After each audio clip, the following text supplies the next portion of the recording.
At the time of making this video, I had just hit 1,000 subscribers, and that is the goal when I made my YouTube channel. I have been making YouTube videos since I was 12 years old. I've had 3 different channels, and this one I finally hit 1,000 subscribers. I've never been close before, and I finally did it. So for this Sunday video here, I thought I'd do something a little bit different. I don't stream that often. I definitely don't have a schedule right now, and honestly my computer isn't good enough to stream CS, so I'm kind of low on options. So you guys don't really know anything about me. So I thought I'd hold a Q&A.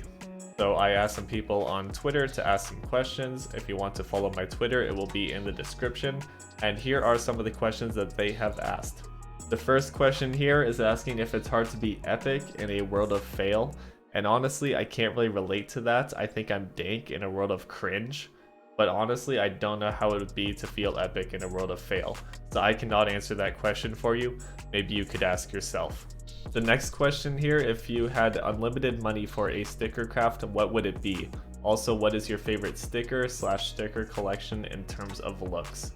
My favorite sticker craft isn't the most expensive sticker in the game or anything. It's not the Titan Holo, it's not the iBuyPower Holo. It would actually be the Dignitas Holo. And I believe it's not the most expensive because Cologne 2014 has the same holo effect, but I believe it'd be way more expensive if that Cologne 2014 sticker didn't exist. Because I think this sticker looks amazing. And having a 4x Dignitas Holo craft would look amazing in my opinion. And that would probably be my dream craft out of everything. In terms of the skin, it'd just be a basic skin, like Redline or something like that. I don't think there's any skin that works really well with Dignitas. Kind of just like a boring skin so the sticker can shine. Now for the best sticker collection in terms of looks, obviously it would be Katowice 2014, but if I couldn't pick that, it'd be Atlanta 2017. I really love the way those stickers look, and I'm really pissed out I missed out on that investment opportunity because I took a break at that time. I definitely would have owned those stickers if I was playing CS. So next up we have Speedy, who asked, when and why did you decide to start making YouTube content? And the answer to that question is because I was a stupid kid, if you want to go all the way to the beginning.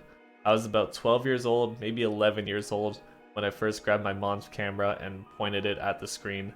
I'll probably show you like a clip of that here. Yeah.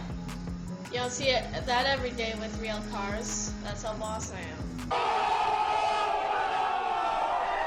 And that is how I started. I thought I'd make it big, and honestly, some of those videos got a few hundred views, but I got 0 subscribers, 0 support because they were garbage videos.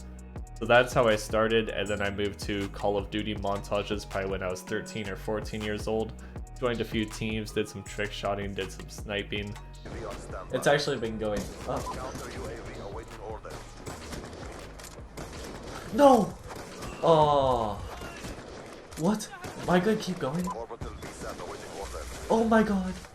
And then when Black Ops 3 came out, that's when I quit Call of Duty and I bought Counter-Strike. And I made a little bit of Counter-Strike content, nothing really. And then I quit YouTube for about another 4 years until this last year when I decided to make my YouTube channel. Why I decided to make the YouTube content that I do now is basically I was getting really interested in the investment side of things because I had a job for some time and I was willing to spend some money in CS and see what happens. So I was watching a lot of YouTube content, I was watching Jesus and I was watching a ton of other smaller YouTubers, and I saw a couple people with a few thousand subscribers that were making videos that I didn't necessarily agree with. I'd watch the video and I'd go like, well, I'm not sure if I agree with that, or maybe I'd have a different take on this here, maybe I wouldn't go all in, maybe I'd do like a smaller investment. And I decided it might be beneficial to have another person in the scene on YouTube. Obviously, it's a pretty saturated market, there's a ton of people doing it, but it never hurts to have another opinion.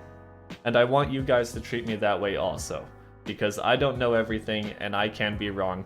But if you're on YouTube and you're trying to understand a subject or you're trying to understand some specific thing in the market, you should be looking at many different types of videos, not just one video and make your decision off of that. There should be many videos that you base your opinion off of. Another question from Toby, do you have non-CSGO investments? And a similar question here from Lefts. What are your thoughts on people comparing CSGO investments to stocks, and have you purchased or invested in any stocks?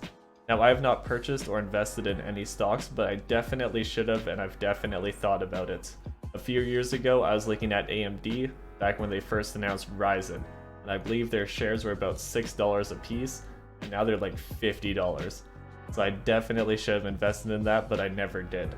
I'm 19 years old. I've been working since I was 16, but I bought 2 vehicles when I was 16 years old, and one of them is a real fixer-upper. And I'm also trying to save money for a house. So honestly, CSGO stuff and stocks, I never put money into it until like this last year or so. And when comparing CSGO investments to stocks, I think they can be compared because you use some of the same logic, but there's so many more levels to stocks. Like, it's way more intricate markets. CSGO, you just buy stickers or you buy cases and you leave them. It's pretty simple. Next up is a serious question. Why do you play CSGO? Do you love the game, or is it just for the money? I do actually play CSGO. I have many hours in CSGO. I play matchmaking, I play Face It with my friends, but I don't like the game. I hate the game. It's a terrible game. I wish I never played CS. It kills me inside. I don't want to do anything after I lose the CS game. It has pretty much torn my life apart at this point. So no, I do not love the game, but it's not just for the money either. I just have an addiction, and that's about it. And for the last one, Spanky asks, what is the most profitable CS investment I have ever done? And even though I have some things that have gone up 4 or 5 times, maybe even 6 times, over like maybe the course of a year or something, it would definitely be the Ramsek sticker when there's the potential that he is going to be a match fixer and people were thinking he might get banned for match fixing. The prices spiked a ton, and I probably sold for about 3 times profit after owning those stickers for maybe 24 hours at the most. So I got in on that early, and I flipped those stickers, or at least like half of them, and I made a ton of money off of that for just like a few hours. That was probably the most profitable investment in CS. If you can even call that an investment, I kind of just flipped the item. Before I end this video here, I'd like to give a thank you. 1,000 subscribers was always my goal when I started YouTube. When I started my first channel when I was 12 years old, I was thinking how sick it would be to have 1,000 subscribers, because that's how many people are in my town. I was just thinking of what it'd be like to have 1,000 people watch my videos. It'd be like my whole town watching me, and that was a really exciting idea, and I finally hit it at 19 years old, 7 years later. So I'd like to give a thank you to everyone who watched these videos, subscribed to them, liked them, commented, had discussions with me. It's been a great experience so far, and I hope it gets even better.